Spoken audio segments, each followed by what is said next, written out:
എല്ലാവർക്കും ഒരു പ്രാവശ്യം കൂടി വന്ദനം. ദൈവം നമ്മെ സഹായിക്കുമാറാകട്ടെ.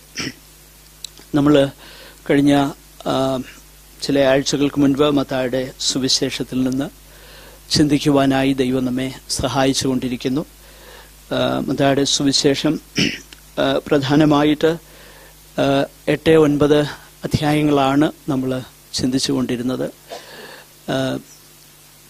അതിൻ്റെ ആ 8-9 അധ്യായത്തിൻ്റെ പ്രധാനപ്പെട്ട ചിന്ത എന്തെന്നുള്ളത് നമുക്ക് മനസ്സിലാക്കുവാനായിട്ട് കഴിഞ്ഞു. കാരണം അതിൻ്റെ 7-ാമത്തെ അധ്യായത്തിൻ്റെ അവസാന ഭാഗത്തുള്ള 2 വാക്യങ്ങളാണ് 8-ാമത്തെ അധ്യായത്തിൽ പറയുന്ന പ്രധാനപ്പെട്ട ചിന്തകൾ എന്ന് നമുക്ക് കാണുവാനായിട്ട് കഴിഞ്ഞു. കാരണം കർത്താവ് അധികാരമുള്ളവനായിട്ട് ജനത്തെ ഉപദേശിച്ചു. അവരുടെ ശാസ്ത്രിമാരെ പോലെയല്ല.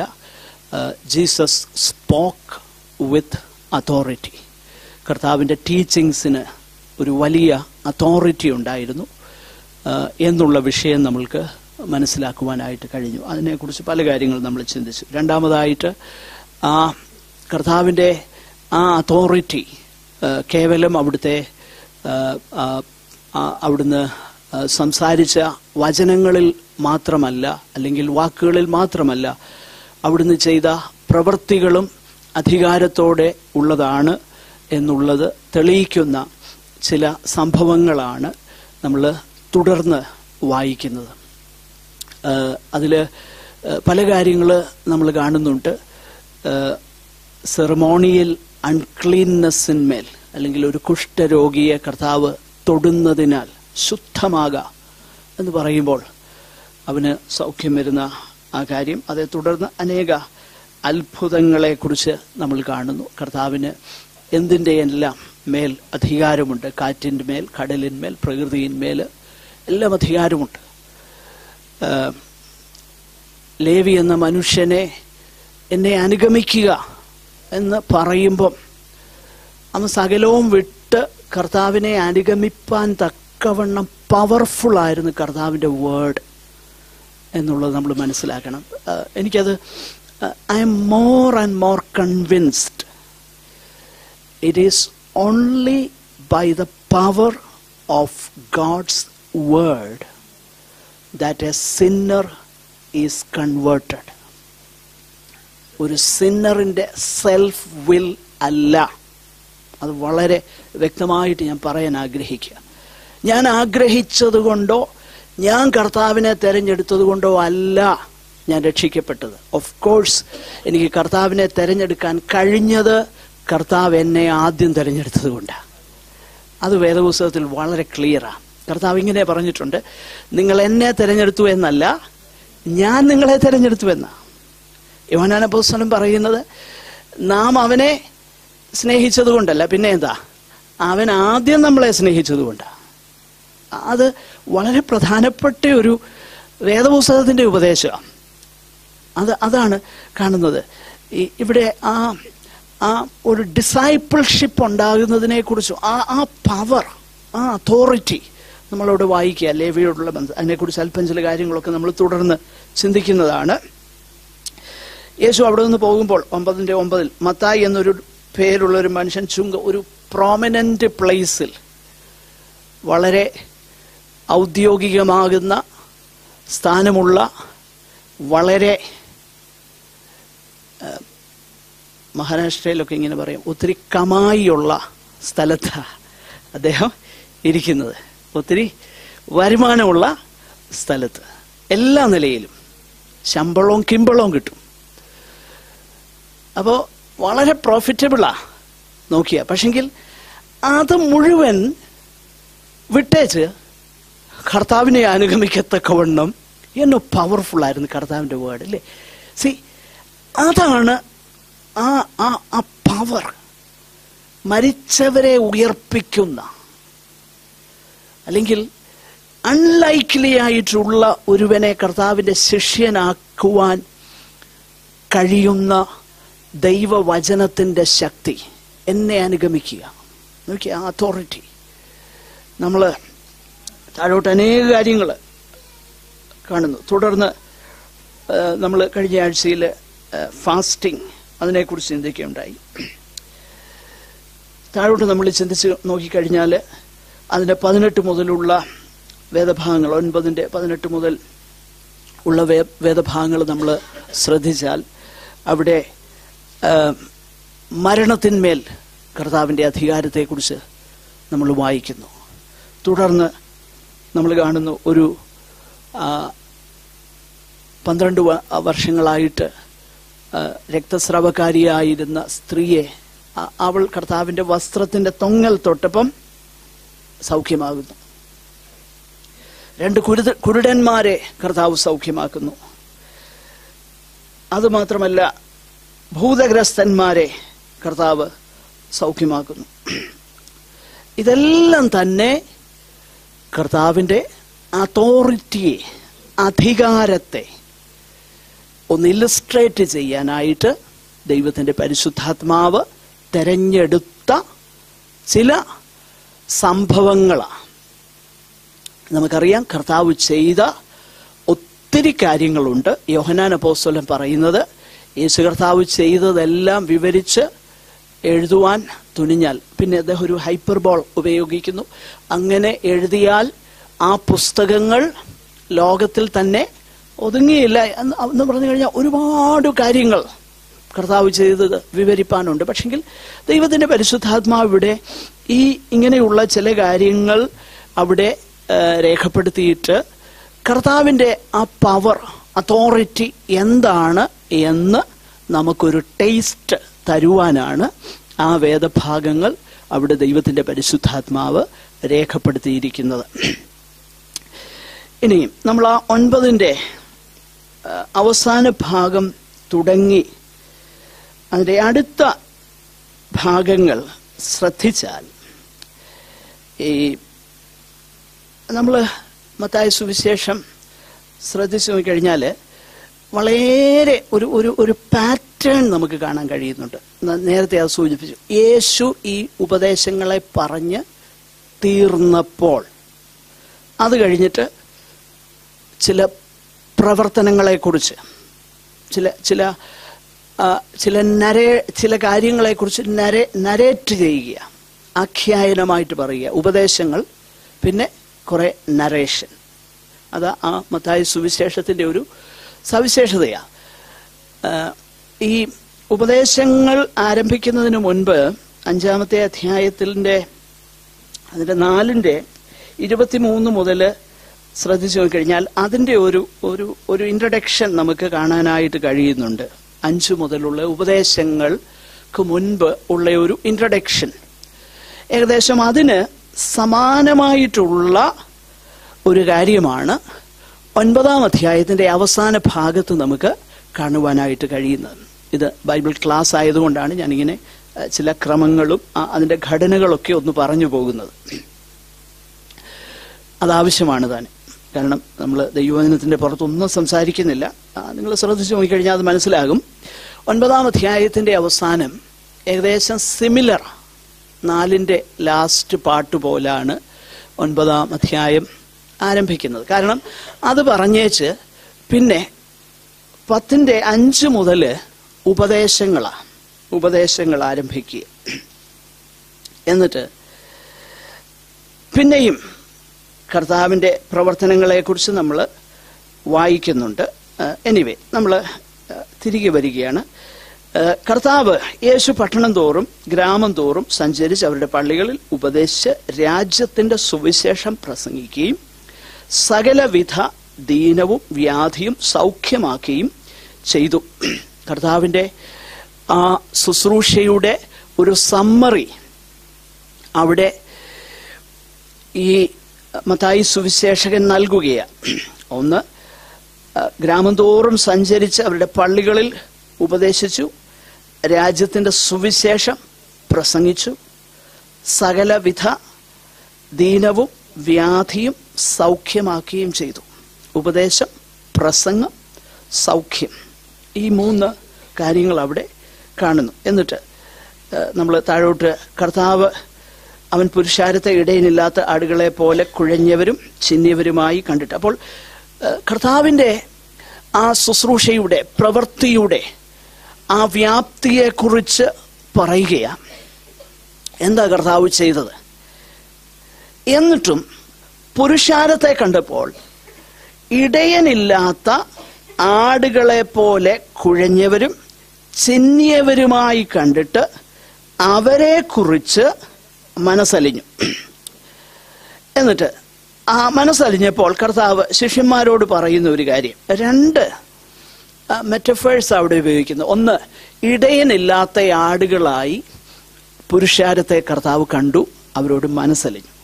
37-ാമത്തെ വാക്യത്തിലേക്ക് വരുമ്പോൾ കൊയ്ത്ത് എന്ന് പറയുന്ന ഒരു മെറ്റഫർ ഉപയോഗിക്കുക, ഒരു അലങ്കാര പ്രയോഗം ഉപയോഗിക്കുക. എന്നിട്ട് കർത്താവ് പറയാണ്, കൊയ്ത്ത് വളരെ ഉണ്ട്, സത്യം, വേലക്കാരോ ചുരുക്കം. ആകയാൽ കൊയ്ത്തിന്റെ യജമാനനോട് കൊയ്ത്തിലേക്ക് വേലക്കാരെ അയക്കേണ്ടതിന് യാചിപ്പീനെന്ന് പറഞ്ഞു.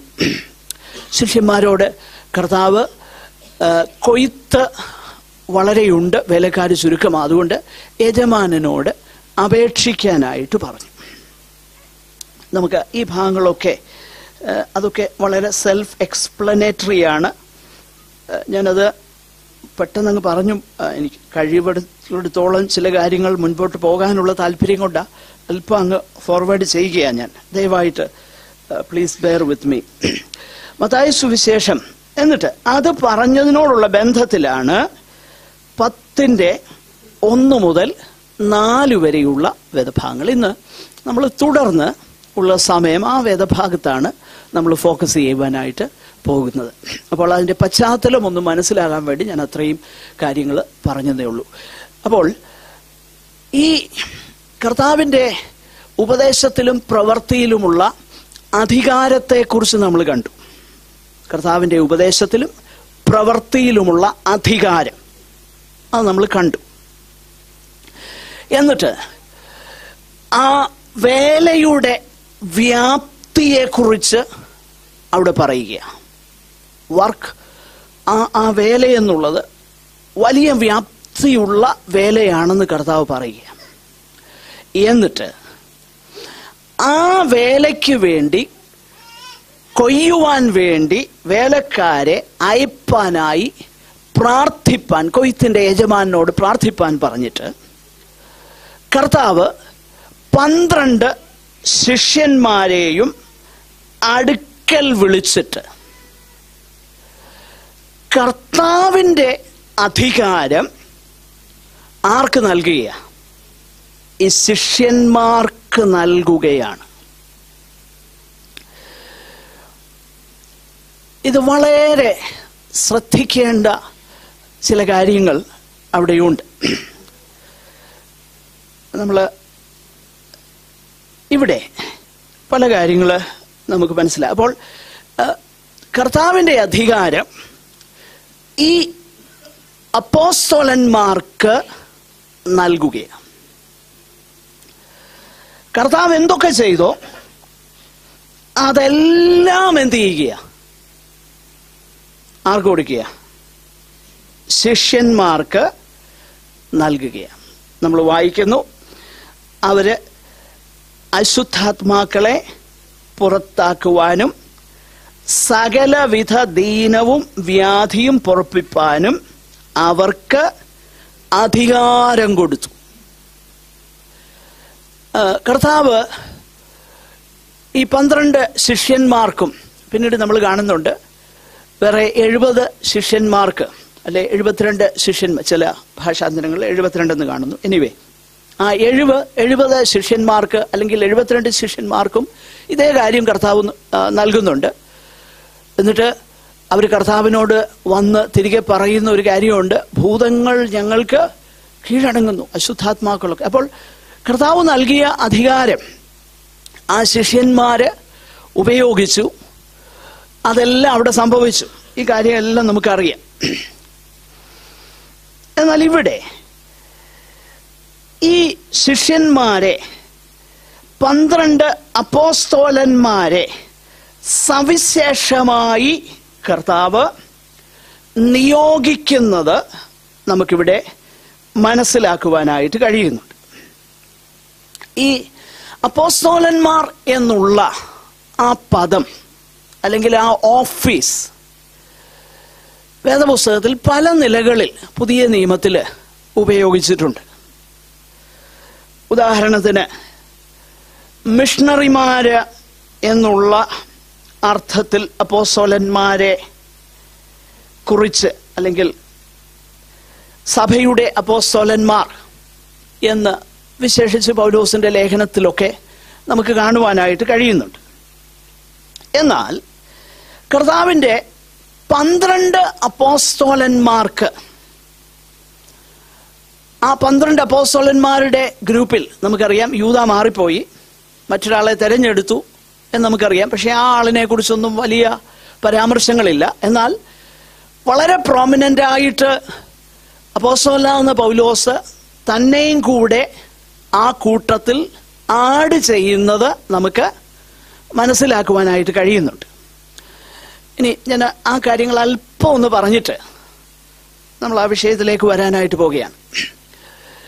അപ്പോൾ അപ്പോസ്തലന്മാരെ തെരഞ്ഞെടുത്തു എന്ന് പറയുമ്പോൾ കർത്താവിൻ്റെ ആ 12 അപ്പോസ്തലന്മാർ എന്നുള്ളത് വളരെ യുണീക്കായിട്ടുള്ള, വളരെ നിസ്തുലമായിട്ടുള്ള ഒരു പദവിയും നിയോഗവുമായിരുന്നു. ഞാനത് ഒന്നുകൂടെ വ്യക്തമാക്കാൻ ആഗ്രഹിക്കുക.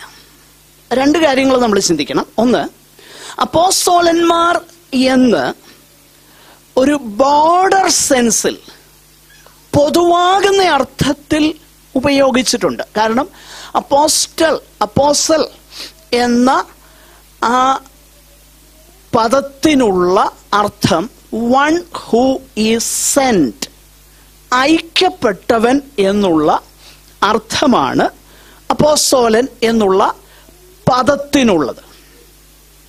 എന്നാൽ ക്രിസ്തുവിൻ്റെ അപ്പോസ്തലന്മാർ എന്നുള്ള ആ സവിശേഷമാകുന്ന ഓഫീസ് 12 അപ്പോസ്തലന്മാരെന്നുള്ളത് വളരെ നിസ്തുലമാകുന്ന ഒരു ഓഫീസാണ്. അത് തമ്മിൽ നമ്മൾ കൺഫ്യൂസ് ചെയ്യാതിരിക്കാൻ വേണ്ടിയിട്ടാണ് ഞാനത് പറയുന്നത്. വേദപുസ്തകം വായിച്ചു നോക്കിക്കഴിഞ്ഞാൽ അത് വളരെ വ്യക്തമാണ്.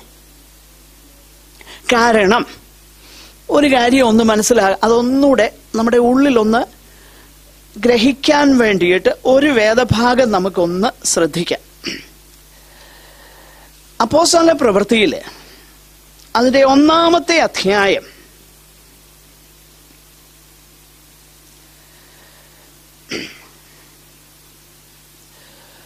നമുക്കറിയാം. യേശു കർത്താവിൻ്റെ ആ പ്രോമിസിന് വേണ്ടി, പിതാവിനോട് കേട്ട വാഗ്ദത്തത്തിന് വേണ്ടി നിങ്ങൾ കാത്തിരിക്കണം, നഗരം വിട്ടുപോകരുത് എന്ന് കർത്താവ് അങ്ങനെ ആ 120 പേര് കാത്തിരിക്കുമ്പോൾ, ആ കാലത്ത് ഏകദേശം 120 പേരുള്ള ഒരു സംഘം കൂടിയിരിക്കുമ്പോൾ പത്രോസ് സഹോദരന്മാരുടെ നടുവിൽ എഴുന്നേറ്റ് നിന്ന് എന്നിട്ട് യൂദായുടെ കാര്യമൊക്കെ പറഞ്ഞു. അതിന് ശേഷം താൻ പറയുകയാണ്, യൂദായുടെ കാര്യം അത് ആക്സിഡന്റൽ ഒന്നുമല്ല, അത് സംഭവിക്കണമെന്ന് തിരുവഴുത്തിൻ്റെ നിവൃത്തി മാത്രമാണ് അതിൽ സംഭവിച്ചത് എന്നൊക്കെ പറഞ്ഞേച്ച് അതിൻ്റെ 21-ാമത്തെ വാക്യം ഒന്ന് ശ്രദ്ധിക്കാമെങ്കിൽ 21 മുതൽ ഉള്ള വാക്യം ഒന്ന് ശ്രദ്ധിച്ചേ, ഒന്ന് വായിക്കാമോ? ബ്രദറെ, തൊണ്ടയ്ക്ക് ബുദ്ധിമുട്ടുണ്ട്, മറ്റാരെങ്കിലും വായിച്ചു?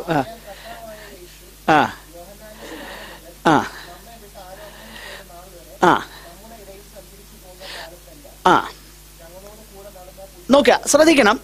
അപ്പോൾ അപ്പോസ്തലന്മാരൊരു യുണീക്കായിട്ടുള്ള, വളരെ നിസ്തുലമാകുന്ന ഒരു 12 അപ്പോസ്റ്റൽസ് എന്ന് പറയുന്നത് യുണീക്കാണെന്നുള്ളത് മനസ്സിലാക്കാൻ വേണ്ടി ഞാൻ വായിച്ച. അതായത് ഞങ്ങളോടുകൂടെ നടന്ന പുരുഷന്മാരിൽ ഒരുത്തൻ യേശു യോഹന്നാന്റെ സ്നാനം മുതൽ നമ്മെ വിട്ട് ആരോഹണം ചെയ്ത നാൾ വരെ നമ്മുടെ ഇടയിൽ സഞ്ചരിച്ചു പോകുന്ന കാലത്തെല്ലാം ഞങ്ങളോടുകൂടെ നടന്ന പുരുഷന്മാരിൽ ഒരുത്തൻ ഞങ്ങളോടുകൂടെ അവന്റെ പുനരുത്ഥാനത്തിന്, അപ്പോൾ ആ ഒറിജിനൽ 12 എന്ന് പറയുന്നത് ഈ പറയപ്പെട്ട ക്വാളിഫിക്കേഷൻസ് എല്ലാം അവർക്ക് വേണമെന്ന് നമ്മളവിടെ വായിക്കുന്നു. അതാ ഞാൻ പറഞ്ഞു വരുന്നത്. ആ ഒറിജിനൽ 12 അപ്പോസ്റ്റൽസ് എന്ന് പറയുന്നത് ഒരു യുണീക്കായിട്ടുള്ള ഓഫീസാണ്. ആ അപ്പോസ്തലന്മാരുടെ കൂട്ടത്തിൽ നമുക്കറിയാം മത്തിയാസിനെ അവിടെ തെരഞ്ഞെടുക്കുന്നു. എങ്കിലും അദ്ദേഹത്തെ കുറിച്ചൊന്നും അധികമായിട്ട് നമ്മൾ വായിക്കുന്നില്ല. എനിവേ, ആ ഗ്രൂപ്പിലേക്ക് ദൈവം തന്നെ ആഡ് ചെയ്തെന്ന് പോൾ അവകാശപ്പെടുന്നുണ്ട്. അദ്ദേഹം പറയുന്നു, അദ്ദേഹം ഈ പറഞ്ഞ ക്വാളിറ്റി എല്ലാം അവകാശപ്പെടുന്നുണ്ട്. ഞാൻ നമ്മുടെ കർത്താവായ യേശുവിനെ കണ്ടിട്ടില്ലയോ എന്നാ താൻ ചോദിക്കുന്നേ. പിന്നെ കർത്താവിന്റെ പുനരുത്ഥാനത്തെ കുറിച്ച് പറയുമ്പോൾ അകാല പ്രജ പോലെയുള്ള എനിക്കും കർത്താവ് എന്ത് ചെയ്തു? പ്രത്യക്ഷനായി എന്ന് താൻ അവകാശപ്പെടുകയാണ്. എന്തിനേറെ, പൊതുവെ ചില വേദപഠിതാക്കൾ പറയുന്ന ഒരു കാര്യമുണ്ട്. ശിഷ്യന്മാർ യേശുവിനോടൊപ്പം 3 വർഷങ്ങൾ എന്ത് ചെയ്തു? 3-ലധികം വർഷങ്ങൾ കർത്താവിനോടൊപ്പം സഞ്ചരിച്ചു. ഏകദേശം അതിന് കോമ്പൻസേറ്റ് ചെയ്യുന്ന നിലയിൽ പൗലോസ് ഒരു അവകാശവാദം ഉന്നയിക്കുന്നുണ്ട്. അതായത് കർത്താവിനെ താൻ കണ്ടു കഴിഞ്ഞപ്പം 3 വർഷം എങ്ങോട്ടാ താൻ പോയെന്നറിയാവോ? അരാബയിലേക്ക് പോയി. ആ 3 വർഷങ്ങൾ തന്നെക്കുറിച്ചുള്ള യാതൊരു വിധമാകുന്ന രേഖയുമില്ല. താൻ അരാബയിലേക്ക് പോയെന്ന് ഗലാത്യ ലേഖനത്തിൽ പറയുന്നു. 3 years. അവിടെ ഒരു പക്ഷേ അതിനെക്കുറിച്ചാകാം പിന്നീട് പൗലോസ് പറയുന്ന വാക്കുകൾ ശ്രദ്ധേയമാണ്. ഞാൻ കർത്താവിങ്കൽ നിന്ന് പ്രാപിക്കുകയും എന്നിട്ട് താൻ പറയുന്നുണ്ട്, വെളിപ്പാടിനാൽ എനിക്കൊരു മർമ്മം ഉളവായി. അപ്പോൾ ഞാൻ പറഞ്ഞു വരുന്നത്, അപ്പോസ്തോലന്മാർ, ക്രിസ്തുവിന്റെ അപ്പോസ്തോലന്മാർ എന്നുള്ള ആ ഓഫീസ് അതിൻ്റെ യുണീക്കായിട്ടുള്ള നിസ്തുലമായിട്ടുള്ള അർത്ഥത്തിലാണ് ഈ 12 അപ്പോസ്തോലന്മാരെന്ന് പറഞ്ഞിരിക്കുന്നത്. ഇനിയും എന്തുകൊണ്ടാണ് ഈ 12 അപ്പോസ്തോലന്മാരെ ആ യുണീക്കായിട്ടുള്ള നിസ്തുലമാകുന്ന ഓഫീസിലേക്ക് കർത്താവ് തെരഞ്ഞെടുത്തത് എന്നുള്ളതും വളരെ ഇമ്പോർട്ടൻ്റാ. വളരെ ഇമ്പോർട്ടൻ്റാ. എന്തുകൊണ്ടാണ് അത് ഇമ്പോർട്ടൻ്റ് ആണ് എന്നുള്ളത് ഞാൻ പറയാം. അതിൻ്റെ പ്രാധാന്യം നമ്മൾ ആരെങ്കിലും ചിന്തിച്ചിട്ടുണ്ടോ? ഈ വെളിപ്പാട് പുസ്തകം കഴിഞ്ഞാൽ പിന്നെ വേദപുസ്തകത്തിന് എന്തില്ല? പിന്നെ അതിനകത്തൊരു അഡീഷനും ഇല്ല. എന്തുകൊണ്ടാണ് ആദിമസഭ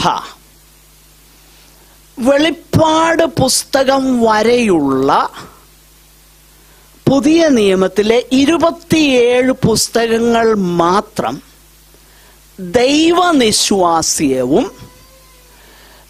വിശുദ്ധ തിരുവഴുത്തിന്റെ ഭാഗവുമായിട്ടവര് മനസ്സിലാക്കി തിരിച്ചറിഞ്ഞു? അതിനെക്കുറിച്ച് ചിന്തിച്ചിട്ടുണ്ടോ? അതിനൊരൊറ്റ ഉത്തരവേ ഉള്ളൂ. യേശു കർത്താവ് ഈ 12 അപ്പോസ്തലന്മാർക്ക് വളരെ നിസ്തുലമാകുന്ന ഒരു കൃപാദാനം അവർക്ക് കൊടുക്കുന്നുണ്ട്. എന്താണെന്നറിയാമോ? പരിശുദ്ധാത്മാവിനെ കുറിച്ച് പറയുമ്പോൾ കർത്താവ് ഇങ്ങനെ എടുത്തു പറയുന്നുണ്ട്, ഞാൻ പോയ ശേഷം ഇപ്പോൾ നിങ്ങൾക്ക് മനസ്സിലാക്കാൻ പറ്റാത്ത, നിങ്ങൾക്ക് ഗ്രഹിപ്പാൻ കഴിയാത്ത അനേക കാര്യങ്ങൾ ഉണ്ട്. എന്നാൽ ഞാൻ പോയ ശേഷം കാര്യസ്ഥൻ നിങ്ങളുടെ അടുക്കൽ നിങ്ങളിൽ വരുമ്പോൾ ആ കാര്യസ്ഥൻ എന്താ ചെയ്യുന്നത്? ഒന്ന്, ഞാൻ നിങ്ങളോട് പറഞ്ഞതിനെ കാര്യസ്ഥൻ എന്ത് ചെയ്യും? നിങ്ങൾക്ക് ഓർപ്പിച്ചു തരും. പിന്നെ ഞാൻ നിങ്ങളോട് കൂടെ ഇരിക്കുമ്പം പറയാത്ത ചിലതുണ്ട്, അതും എന്ത് ചെയ്യും? കാര്യസ്ഥൻ നിങ്ങൾക്ക് വെളിപ്പെടുത്തി തരും. അപ്പോൾ ഈ 12 അപ്പോസ്തലന്മാരുടെ ആ യുണീക്കായിട്ടുള്ള പദവി എന്താണ്? എഫേസ്യ ലേഖനത്തിൽ നമ്മളത് വായിക്കുന്നുണ്ട്. യേശു ക്രിസ്തു തന്നെ മൂലക്കല്ലായിരിക്കെ നിങ്ങളെ പ്രവാചകന്മാരും അപ്പോസ്തലന്മാരും അല്ലല്ലല്ലല്ല, യേശു ക്രിസ്തു തന്നെ, അതിനകത്ത് സുവിശേഷന്മാരില്ല. യേശു ക്രിസ്തു തന്നെ, 2-ാം അധ്യായം, യേശു ക്രിസ്തു തന്നെ മൂലക്കല്ലായിരിക്കെ നിങ്ങളെ അപ്പോസ്തലന്മാരും പ്രവാചകന്മാരും എന്ന അടിസ്ഥാനത്തിന്മേൽ എന്ന് പറഞ്ഞാൽ, അപ്പോസ്തലന്മാരും പ്രവാചകന്മാരും എന്ന അടിസ്ഥാനം എന്ന് പറഞ്ഞിരിക്കുന്നത് പഴയ നിയമ തിരുവെഴുത്ത് യഹോവയാകുന്ന ദൈവം ഇസ്രായേൽ മക്കൾക്ക് കൊടുക്കുവാൻ പ്രവാചകന്മാരെ എന്ത് ചെയ്തു? നിയോഗിച്ചു. എല്ലാവരും എൻ്റെ ഒപ്പം വരണേ, ഇത് വളരെ ഇമ്പോർട്ടൻ്റ് ആയിട്ടുള്ളൊരു കാര്യമാണ്. എന്തുകൊണ്ട് പുതിയ നിയമത്തിന് അഡീഷൻസ് ഇല്ല? അതിൻ്റെ ഉത്തരവാണ് ഞാൻ ഈ പറയുന്നത്. പഴയ നിയമത്തിൽ പ്രവാചകന്മാരെ യഹോവ ഇപ്രകാരം അരുളി ചെയ്യുന്നു എന്ന് പറയുന്ന അതോറിറ്റി കൊടുത്ത് ദൈവം എന്ത് ചെയ്തു? അയച്ചു. അവർ പറയുന്നത് യഹോവയുടെ വചനങ്ങളായിരുന്നു. യഹോവയുടെ വചനങ്ങൾ കേട്ടുകൊള്ളുവിൻ. അവർക്ക് അതിനെക്കുറിച്ച് ഒരു സംശയമൊന്നുമില്ലാതെ ഭയങ്കര കോൺഫിഡൻസോടുകൂടെയാണ് പഴയ നിയമ പ്രവാചകന്മാർ പറയുന്നത്. അതിനകത്ത് ഒരു സംശയമോ ആശയക്കുഴപ്പമൊന്നുമില്ല. യഹോവ ഇപ്രകാരം അരുളി ചെയ്യുന്നു.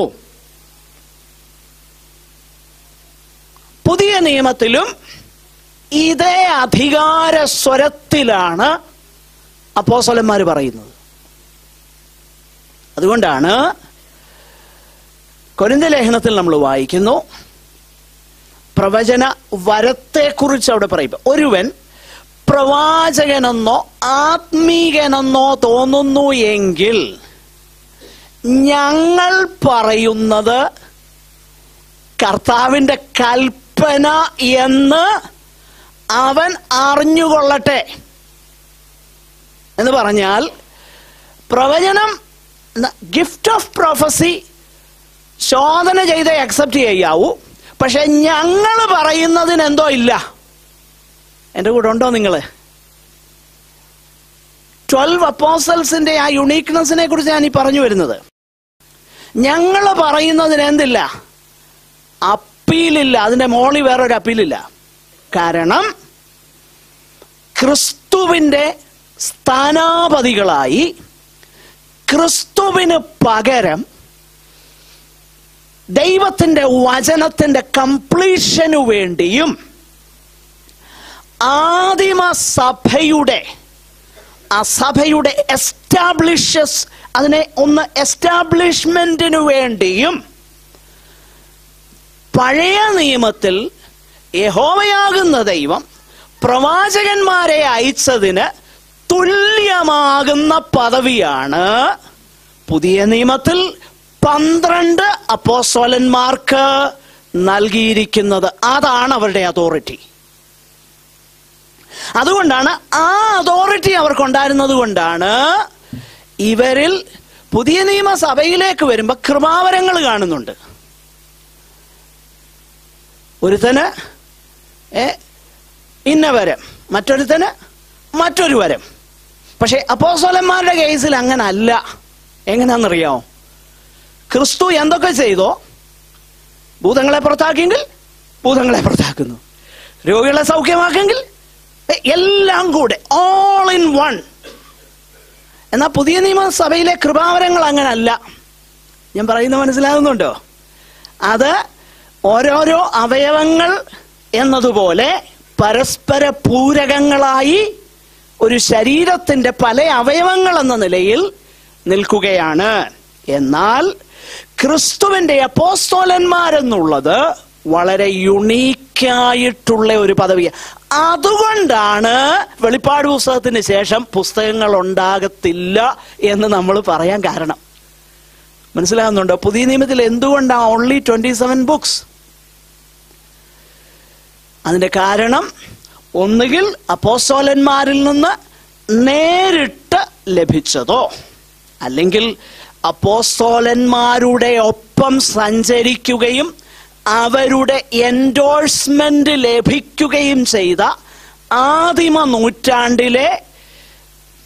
നൂറ്റാണ്ടിൽ അതല്ലാതെ വേറെ അനേകം ലേഖനങ്ങൾ ഉണ്ടായിരുന്നു. പക്ഷെ അതൊന്നും എന്ത് ചെയ്തില്ല, തിരുവെഴുത്തിന്റെ ഭാഗമായിട്ട് സഭ തിരിച്ചറിഞ്ഞില്ല. അപ്പോൾ സഭ ചില തിരുവെഴുത്തുകൾക്ക് അത് കൊള്ളാം, അത് കാനോനികമാണ് എന്ന് പറഞ്ഞ് അംഗീകരിക്കുകയല്ലായിരുന്നു. നേരെ മറിച്ച് കാനോനികമായിരിക്കുന്ന തിരുവെഴുത്തുകൾ അത് കാനോനികമാണ് എന്ന് തിരിച്ചറിയുക മാത്രമേ സഭ ചെയ്തുള്ളൂ. ഈ കത്തോലിക്കര് പറയുന്നത് വേറൊരു കാര്യമാണ്. കത്തോലിക്കര് പറയുന്നത് എന്നാണെന്നറിയോ? സഭയാണ് അതോറിറ്റി കൺഫർ ചെയ്യുന്നതെന്ന്. നോ, അങ്ങനല്ല. അതാ ഞാൻ ഈ പറഞ്ഞു വരുന്നത്. 12 അപ്പോസ്റ്റൽസിന് ഉണ്ടായിരുന്ന യുണീക്കായിട്ടുള്ള അധികാരമാണ് യേശു കർത്താവ് അവർക്ക് ഡെലിഗേറ്റ് ചെയ്യുന്നത്. അതാണ് ഏറ്റവും ഇമ്പോർട്ടൻ്റ് ആയിട്ട് നമുക്കിവിടെ കാണാനായിട്ട് കഴിയുന്നത്. ആകട്ടെ, ഞാൻ ഈ പറഞ്ഞ കാര്യങ്ങൾ ഏകദേശം നിങ്ങൾക്ക് മനസ്സിലായി എന്ന് ഞാൻ ചിന്തിച്ചുകൊണ്ട് അടുത്ത ആ ഭാഗത്തേക്ക് നമ്മൾ പ്രവേശിക്കുക. അതിൻ്റെ 2 മുതൽ 4 വരെയുള്ളതാകുന്ന ആ വേദഭാഗങ്ങൾ നമ്മൾ ശ്രദ്ധിച്ചാൽ ഒരു കാര്യം വളരെ വ്യക്തമാകുന്നുണ്ട്. ഈ 12 അപ്പോസ്തലന്മാരും ആ 12 അപ്പോസ്തലന്മാരുടെ ആ ഗ്രൂപ്പിലേക്ക് പോളും വന്നു എന്നുള്ളത് നമുക്കറിയാം. എനിവേ, ഇവരെയൊക്കെ ദൈവം തെരഞ്ഞെടുക്കുവാൻ അവർക്കെന്തെങ്കിലും പ്രത്യേകിച്ച് കഴിവോ അവർക്ക് പ്രത്യേകമാകുന്ന സിദ്ധികളോ അല്ലെ അതിനുള്ള യോഗ്യതകളോ ഒന്നും ഉണ്ടായിട്ടൊന്നുമല്ല. Absolutely the grace of God. ദൈവത്തിൻ്റെ കൃപയും ദൈവത്തിൻ്റെ കരുണയും മാത്രമാണ് ദൈവം ഇവരെയൊക്കെ തിരഞ്ഞെടുക്കാൻ ഉള്ള കാരണം. ഇനി ഒന്നുകൂടെ അതൊന്നും വിശാലമാക്കി പറഞ്ഞാൽ, കർത്താവിൻ്റെ വരവ് വരെ the last person to be saved, ഏറ്റവും അവസാനം രക്ഷിക്കപ്പെടുന്ന ആ വ്യക്തി വരെ രക്ഷിക്കപ്പെടുന്നത് കൃപയാൽ മാത്രമാണ്. ദൈവത്തിൻ്റെ കൃപയാൽ മാത്രമാണ്. Unmerited favor, grace and mercy and love of God. ആ ഒരു ചിന്ത നമ്മുടെ ഹൃദയത്തിലേക്ക് ഈ അപ്പോസ്തലന്മാരെ കുറിച്ച് പഠിക്കുമ്പോൾ കടന്നു വരും. നമുക്ക് ആ കാര്യം ഒന്ന് ചിന്തിപ്പാനായിട്ട് ഞാൻ താല്പര്യപ്പെടുകയാണ്. ഈ അപ്പോസ്തലന്മാരെ കുറിച്ച് നമ്മൾ പഠിക്കുമ്പോൾ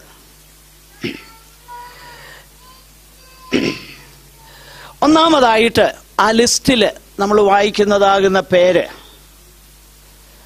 12 അപ്പോസ്തലന്മാരുടെ പേരാവിത് എന്ന് പറഞ്ഞ് മത്തായി സുവിശേഷകൻ അത് രേഖപ്പെടുത്തുക. എന്നിട്ട് പറയുക, ഒന്നാമത് പത്രോസ് എന്നു പേരുള്ള ഈ ശിമോൻ. ഈ മനുഷ്യനെ കുറിച്ച് സത്യത്തിൽ ശിമയോൻ എന്നാണ് അദ്ദേഹത്തിൻ്റെ പേര്. എന്നാൽ അദ്ദേഹത്തിന് പത്രോസ് അല്ലെങ്കിൽ കേഫാവ് എന്ന് കർത്താവ് അവൻ എന്ത് ചെയ്തു, പേരിടുന്നതൊക്കെ നമ്മൾ വായിക്കുന്നു. ഈ പത്രോസിനെ കുറിച്ച് നമ്മൾ വിശേഷിച്ച് യോഹന്നാന്റെ സുവിശേഷത്തിലൊക്കെ നമ്മൾ വായിക്കുന്നുണ്ട്. ഇവര് ബത്സയിദക്കാരായിരുന്നു. അദ്ദേഹത്തിൻ്റെ സഹോദരൻ ആണ് ആദ്യം കർത്താവിൻ്റെ അടുക്കലേക്ക് വരുന്നത്, അന്ത്രയോസ്. അദ്ദേഹമാണ് പത്രോസിനെ കർത്താവിന്റെ അടുക്കലേക്ക് കൊണ്ടുവരുന്നത്. ആ കാര്യമെല്ലാം നമ്മൾ യോഹന്നാന്റെ സുവിശേഷം 1-ാം അധ്യായം 35 മുതൽ 42 വരെയുള്ള വേദഭാഗത്ത് നമ്മൾ കാണുന്നുണ്ട്. ശിമയോന് കർത്താവ് നൽകുന്ന പേരാണ് പീറ്റർ, അല്ലെങ്കിൽ കേഫാവ്. ഈ മനുഷ്യന്റെ ആ ഇമ്പൾസീവ്നെസ്, എടുത്തുചാട്ട സ്വഭാവങ്ങൾ എല്ലാം നമുക്കറിയാം. പത്രോസ് വളരെ പെട്ടെന്നാണ് പ്രതികരിക്കുന്നത്.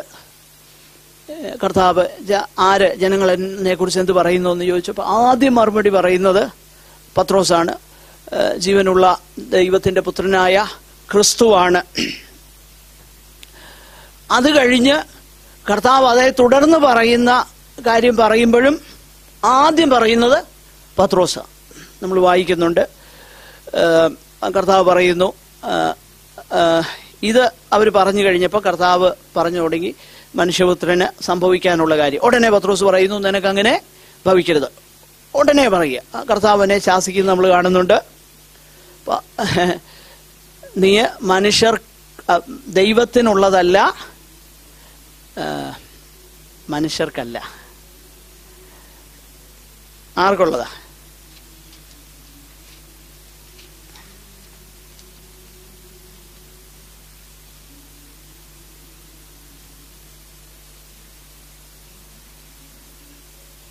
ഓക്കെ, മനുഷ്യരുടേതത്രേ. അവനോ തിരിഞ്ഞ് നോക്കുക.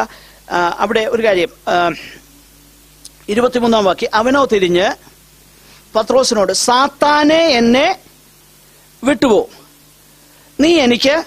നോക്ക്, അത് മാനുഷികമാകുന്ന ഒരു കാര്യമാണ് പത്രോസ് പറയുന്നത്. പക്ഷേ സത്യത്തിൽ അത് എന്താണ്? പിശാചിന്റെ ആലോചനയാണ്. ആ കാര്യം ഞാൻ ഉദ്ദേശിച്ചത്. എനിവേ, അപ്പൊ പത്രോസിന്റെ ആ ഇമ്പൾസീവ് ക്യാരക്ടർ എല്ലാം നമ്മൾ കാണുന്നുണ്ട്. പിന്നീട് അനേക വർഷങ്ങൾ കഴിഞ്ഞിട്ടും ഇതേ നേച്ചർ നമ്മൾ വായിക്കുന്നുണ്ട്. പത്രോസ് അന്ത്യോക്യയിൽ വന്നപ്പം അതുവരെ ജാതികളോട് കൂടെ ആഹാരം കഴിച്ചുകൊണ്ടിരുന്ന ആള് യെരുശലേമിൽ നിന്ന് ചില പരീശപക്ഷക്കാർ വന്നു കഴിഞ്ഞപ്പം അദ്ദേഹം എന്ത് ചെയ്തു? അത് വിട്ടു നിൽക്കുന്നത് ഗലാത്യ ലേഖനത്തിൽ നമ്മൾ വായിക്കുന്നുണ്ട്. അപ്പൊ അങ്ങനെയുള്ളതാകുന്ന സ്വഭാവമുള്ള ഒരു മനുഷ്യനായിരുന്നു. എന്നാൽ പിന്നീട് ഏറ്റവും അവസാനം പത്രോസ് ആരാണ്, എന്തായി തീർന്നു എന്നുള്ളത് നമ്മൾ വായിക്കുന്നുണ്ട്. ഇതെല്ലാം വായിക്കുന്നുണ്ട്. ഞാൻ പറഞ്ഞു വരുന്നത്, പത്രോസിനെ കർത്താവ് തെരഞ്ഞെടുത്തത് സമ്പൂർണമായും ദൈവത്തിൻ്റെ കൃപയും കരുണയും എന്ന് മാത്രമല്ല, പത്രോസിനെ കർത്താവ് എന്താക്കും എന്നുള്ളതിൻ്റെ വെളിച്ചത്തിലാണ് കർത്താവിനെ തിരഞ്ഞെടുത്തത്. ഇന്നും കർത്താവ് സത്യത്തിൽ തെരഞ്ഞെടുത്ത എല്ലാ ശിഷ്യഗണങ്ങളെക്കുറിച്ചും കർത്താവിൻ്റെ തെരഞ്ഞെടുക്കപ്പെട്ട കൂട്ടത്തിലാണോ നാം എങ്കിൽ ഒരു കാര്യം ഉറപ്പിക്കാം, നമ്മിൽ ഒരു നല്ല പ്രവൃത്തിയെ കർത്താവ് തുടങ്ങിയെങ്കിൽ അതിനെ എന്ത് ചെയ്യുമെന്നറിയാമോ? ക്രിസ്തുവിൻ്റെ നാളോളം അതിനെ തികയ്ക്കും. അതല്ല, ഈ റഫ് എഡ്ജസ് ഒക്കെ കളയാതെ അങ്ങോട്ട് കൊണ്ടുപോകാനൊന്നും പറ്റുകയില്ല. അത് നമ്മൾ മനസ്സിലാക്കണം. അത് ദൈവം എന്ത് ചെയ്യുമെന്നറിയാമോ? ചെയ്തിരിക്കും. അത് നമ്മളിൽ നടക്കുന്നില്ലെങ്കിൽ അത് തെളിയിക്കുന്നത് ഒരു കാര്യമേ ഉള്ളൂ, നമ്മൾ ട്രൂലി ആ ശിഷ്യഗണങ്ങളുടെ കൂട്ടത്തിൽ പെട്ടതാണോ അല്ലയോ എന്നൊന്ന് നോക്കിയേച്ചാൽ മതി. ട്രൂലി യഥാർത്ഥത്തിൽ നമ്മൾ ആ ഡിസൈപ്പിൾഷിപ്പിലേക്ക് കർത്താവ് നമ്മളെ വിളിച്ചിട്ടുണ്ടെങ്കിൽ ഒന്ന് നമ്മൾ മനസ്സിലാക്കണം, വളരെ അൺലൈക്ലി ആയിട്ടാ ഉള്ള സ്ഥലത്ത് നിന്നാണ് നമ്മൾ കർത്താവിനെ അറിഞ്ഞത്, അല്ലേ? നമ്മൾ ശ്രദ്ധിക്കണം. അയ്യോ, നമ്മൾ കർത്താവിനെ അറിഞ്ഞ് ഇങ്ങനെയായി തീരുമെന്ന് നമ്മൾ രക്ഷിക്കപ്പെടുന്നതിന് മുൻപ് നമ്മൾ എന്നെങ്കിലും ചിന്തിച്ചിട്ടുണ്ടോ? നമ്മൾ എന്നെങ്കിലും ആഗ്രഹിച്ചിട്ടുണ്ടോ? എത്രയോ പേരെ എനിക്കറിയാം ഇതിനോട് ഏറ്റവും വിരോധത്തോടെ നിന്നവരാ. അത് തെളിയിക്കുന്ന ഒറ്റ കാര്യമേ ഉള്ളൂ. ഞാൻ ഇഷ്ടപ്പെട്ടിട്ടോ നിങ്ങൾ ഇഷ്ടപ്പെട്ടിട്ടോ അല്ല നമ്മൾ ഇങ്ങോട്ട് വന്നത്. കർത്താവിന് ഇഷ്ടം തോന്നിയത് കൊണ്ടാ വന്നത്. കർത്താവ് തിരഞ്ഞെടുത്തത് കൊണ്ടാ. എന്നെ അനുഗമിക്കുക എന്ന് പറഞ്ഞ ആ വാക്ക്, അതിന്റെ പവറിലാ നമ്മൾ വന്നത്. ഞാൻ ഒന്നുകൂടെ വ്യക്തമാക്കാം.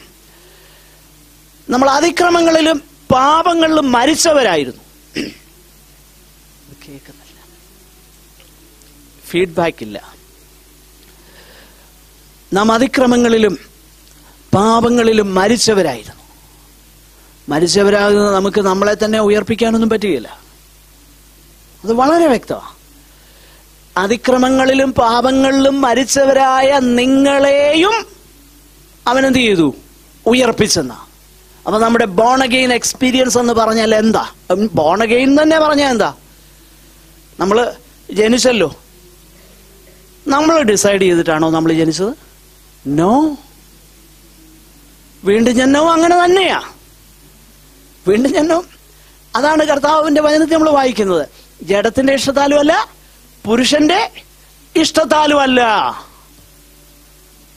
കാരണം ഒരു വാക്യം പറഞ്ഞേച്ച് അതിന്റെ തുടർന്ന് പറയുന്ന ഒരു കാര്യം, അവനെ കൈക്കൊണ്ട് അവന്റെ നാമത്തിൽ വിശ്വസിക്കുന്ന ഏവർക്കും ദൈവമക്കളാകാൻ അധികാരം കൊടുത്തു. എന്നിട്ട് തുടർന്ന് പറയുന്നത് എങ്ങനെയാ?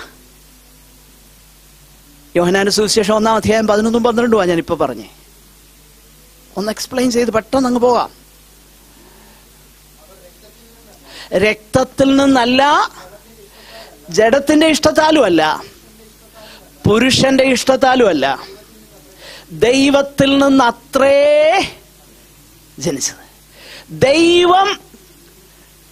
ദൈവത്തിൽ നിന്ന് അവിടുത്തെ ഇഷ്ടത്താൽ നമ്മെ ജനിപ്പിക്കുവാൻ ദൈവത്തിന് പ്രസാദം തോന്നിയത് കൊണ്ടാണ് ഐ ഡിസൈഡഡ് ഫോർ ക്രൈസ്റ്റ്. മനസ്സിലാക്കണം, അത് വളരെ വ്യക്തമാണ്. അതുകൊണ്ടാണ് അവനെ കൈക്കൊണ്ട് അവന്റെ നാമത്തിൽ വിശ്വസിപ്പാൻ എനിക്ക് കൃപ കിട്ടുകയായിരുന്നു. കാരണം ഞാൻ മരിച്ചു കിടക്കുക. അതിക്രമങ്ങളിലും പാപങ്ങളിലും ഞാൻ എന്ത് ചെയ്യുക? മരിച്ചു കിടക്കുന്ന എന്നെ ഉയർപ്പിക്കാൻ ഒരു എക്സ്റ്റേണൽ ഫോഴ്സ് ആവശ്യമാണ്. ആ ഫോഴ്സാണ് സുവിശേഷത്തിന്റെ ശക്തി. ആ ഫോഴ്സാണ് പത്രോസിനോട് പറഞ്ഞത്, എന്നെ അനുഗമിക്കുക, ഞാൻ നിങ്ങളെ മനുഷ്യരെ പിടിക്കുന്നവരാക്കാം. ഫോളോ മീ എന്ന ഒറ്റ വാക്ക് പറഞ്ഞേ ഉള്ളൂ. ഞാൻ കഴിഞ്ഞ ഒരാഴ്ചയ്ക്ക് മുമ്പ് ആ കാര്യം പറഞ്ഞു. യോഹന്നാൻ ഇത്രേ പറഞ്ഞുള്ളൂ, ലോകത്തിന്റെ പാപത്തെ ചുമക്കുന്ന ദൈവത്തിന്റെ കുഞ്ഞാടെന്ന് യേശുവിനെ കുറിച്ച് സാക്ഷ്യം പറഞ്ഞു. ഒത്തിരി ശിഷ്യന്മാരവിടെ നിൽപ്പുണ്ടായിരുന്നു.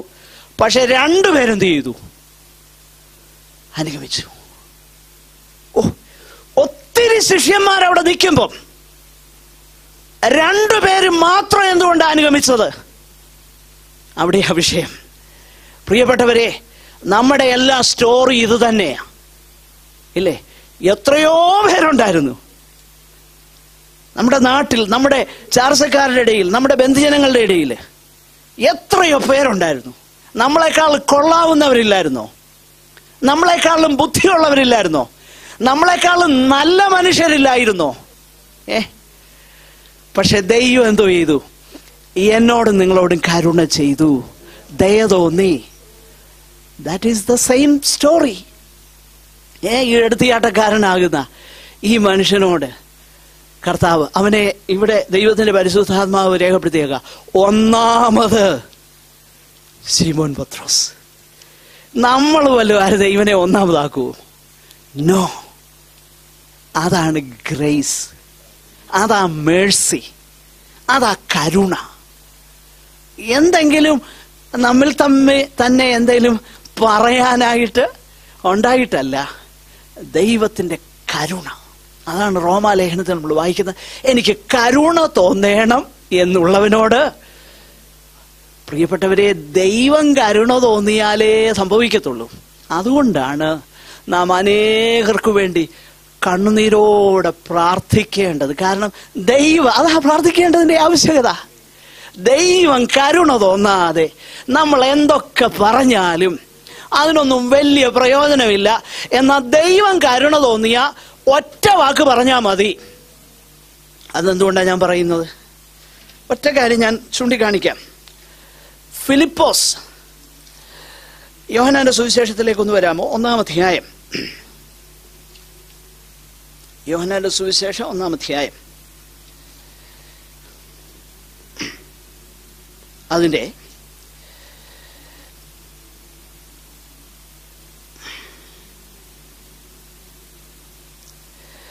43 മുതലുള്ള വാക്യം ഒന്ന് ശ്രദ്ധിച്ചേ.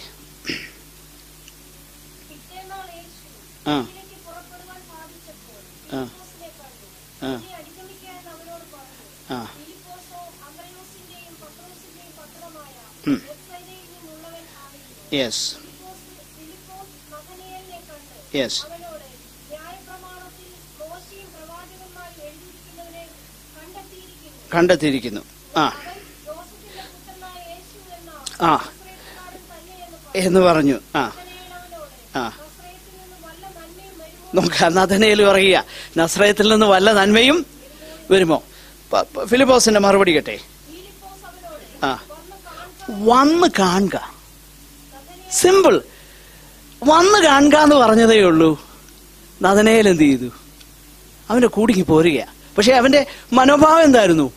നസ്രയത്തിൽ നിന്ന് വല്ല നന്മയും.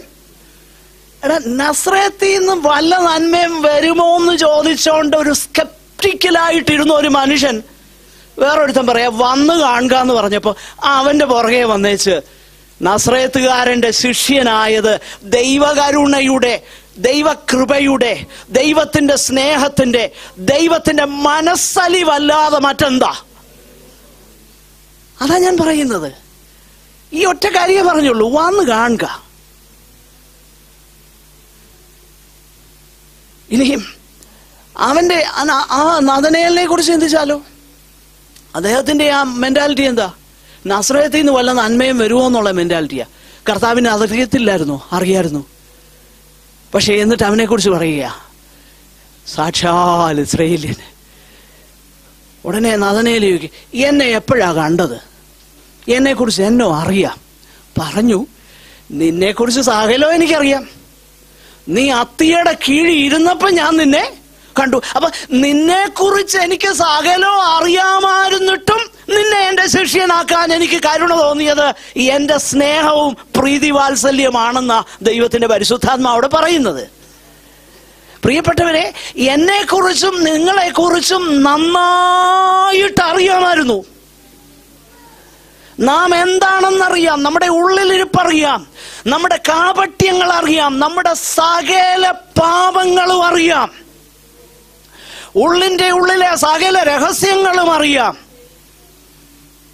എന്നിട്ട് ആ നമ്മളെ ദൈവമക്കളാക്കാനായിട്ട് ദൈവത്തിന് കരുണ തോന്നിയത് ദൈവകരുണയെന്നല്ലാതെ മറ്റെന്തു പേരാ അതിന് വിളിക്കാനുള്ളത്? ഇതാ ഞാൻ പറഞ്ഞത്. പ്രിയപ്പെട്ടവരെ, ഈ അപ്പോസ്തലന്മാരെ കുറിച്ച് തന്നെ നമ്മൾ പഠിക്കുമ്പോൾ ഇതാ നമ്മുടെ മനസ്സിലേക്ക് വരേണ്ടത്. അവരിൽ എന്തെങ്കിലും പ്രത്യേകിച്ച് ഗുണങ്ങളൊന്നും ഉണ്ടായിട്ടോ, അവര് നല്ല മനുഷ്യരായിരുന്നിട്ടോ, അവർക്ക് പ്രത്യേക സ്കില്ലുണ്ടായിട്ടോ ഒന്നുമല്ല ദൈവം അവരെ തെരഞ്ഞെടുത്തത്. ഇന്നും ദൈവം അവിടുത്തെ ശിഷ്യന്മാരെ തെരഞ്ഞെടുക്കുന്നത് അങ്ങനെ തന്നെയാ. അതുകൊണ്ടാണ് യേശു കർത്താവ് അനേക അത്ഭുതങ്ങളും അടയാളങ്ങളും പ്രവർത്തിച്ച നഗരങ്ങളെ കുറിച്ച് യേശു പറയുക, മറ്റ് ചിലയിടങ്ങളിൽ സോദോമിലും ഗോമോറയിലും ഒക്കെ ഇത് ചെയ്തിരുന്നെങ്കിൽ അവരെന്നേ മാനസാന്തരപ്പെടുമായിരുന്നു. എന്നിട്ട് ഇതെല്ലാം പറഞ്ഞേച്ച് താഴോട്ട് പറയുക, പിതാവേ, ശിശുക്കൾക്കും ജ്ഞാനികൾക്കും മറച്ചു വെച്ചിട്ട്, ജ്ഞാനികൾക്കും വിവേകികൾക്കും മറച്ചു വെച്ചിട്ട് ഇത് നീ ശിശുക്കൾക്ക് വെളിപ്പെടുത്താൻ പ്രസാദം തോന്നിയല്ലോ. പ്രിയപ്പെട്ടവരെ, ദൈവം തൻ്റെ പുത്രനെ കുറിച്ച്, ആ പുത്രന്റെ സൗന്ദര്യത്തെ കുറിച്ച്, the beauty and attractiveness of Christ, ഒരു പാപിക്ക് അട്രാക്ഷൻ തോന്നുകയില്ല. എന്നാൽ എങ്ങനെ അട്രാക്ഷൻ വന്നതെന്നറിയാമോ? ബിക്കോസ് കർത്താവ് നമ്മുടെ കണ്ണു തുറന്നു, നമ്മുടെ ഉള്ളിൽ വന്നു നമുക്കതിനോടുള്ള ഇൻക്ലൈനേഷൻ തന്നതുകൊണ്ടാണ്. ഇതോർത്ത് നാം ദൈവത്തിന് സ്തോത്രം ചെയ്യണം. ഈ ഒരു കാര്യത്തെക്കുറിച്ച് I am more and more convinced. I am more and more convinced it is only by the grace and mercy of God. ദൈവത്തിൻ്റെ കരുണയാലും ദൈവത്തിൻ്റെ കൃപയാലുമാ നമ്മൾ ദൈവമക്കളായി തീർന്നത്. ഈ അപ്പോസ്തലന്മാരെ കുറിച്ച് അനേക കാര്യങ്ങൾ ദൈവവചനത്തിൽ നമുക്ക് കാണാനായിട്ട് കഴിയും. ഞാൻ എൻ്റെ വാക്കുകളെ അവസാനിപ്പിക്കുക. ആ ഒറ്റയാളിൻ്റെ പേരെടുത്താൽ നോക്കിയേ, ഒന്നാമത് ശീമോൻ എന്ന് പറയുന്ന ആ പത്രോസ്, ശിമോൻ എന്ന് പേരുള്ള ആ പത്രോസ്, അല്ലെങ്കിൽ പത്രോസ് എന്ന് പേരുള്ള ശിമോൻ, അവൻ്റെ ഒറിജിനൽ നെയിം ശിമോൻ. പക്ഷെ അവനെ പത്രോസ് എന്ന പേരാക്കി. അവനെ എന്താക്കാൻ പോകാണെന്നുള്ളതാ. അതിനും അവനോട് അനുവാദമൊന്നും ചോദിക്കില്ല. നിന്റെ പേര് ഞാൻ മാറ്റിക്കോട്ടെ എന്നൊന്നും കർത്താവ് ചോദിച്ചില്ല. നിനക്ക് ഈ പേരാക്കാൻ പോക, whether you like it or not. നിന്നോട് എനിക്ക് അങ്ങനെ അങ്ങ് പ്രീതി തോന്നി. പ്രിയപ്പെട്ടവരെ, ഇതാ ദൈവത്തിൻ്റെ പ്രീതി, ദൈവത്തിൻ്റെ സ്നേഹം, ഇതാ ദൈവത്തിൻ്റെ കരുണ, ഇതാ. അത് ഓർത്ത് നമുക്ക് ദൈവത്തിന് സ്തോത്രം ചെയ്യാം. കർത്താവിനോട് നന്ദിയുള്ളവരായിട്ട് നമുക്ക് ജീവിക്കാം. നമുക്ക് തുടർന്ന് ആ വിഷയങ്ങൾ പിന്നീട് ശ്രദ്ധിക്കാം. കർത്താവ് ഈ വചനങ്ങളാൽ നമ്മെ അനുഗ്രഹിക്കട്ടെ. നമ്മൾ അധികം കാര്യങ്ങളൊന്നും പറഞ്ഞില്ലെങ്കിലും പറയപ്പെട്ട കാര്യങ്ങൾ നമ്മുടെ ഉള്ളിൽ നമുക്ക് ധ്യാനിക്കാം. കർത്താവിനോട് നന്ദിയുള്ളവരായിട്ട്, കർത്താവിനോട് നന്ദി ഉണ്ടെന്നുള്ളത് നമ്മുടെ ജീവിതം കൊണ്ട് കർത്താവിന് പ്രസാദകരമായിട്ട് ജീവിക്കാനുള്ള കൃപയ്ക്കായിട്ട് നമുക്ക് പ്രാർത്ഥിക്കാം. അതിനായിട്ട് നമുക്ക് അപേക്ഷിക്കാം. കർത്താവ് ഈ വചനങ്ങളാൽ നമ്മെ അനുഗ്രഹിക്കട്ടെ. സഹോദരന്മാരിൽ ഒരാൾക്ക് പ്രാർത്ഥിച്ച് അവസാനിപ്പിക്കാം.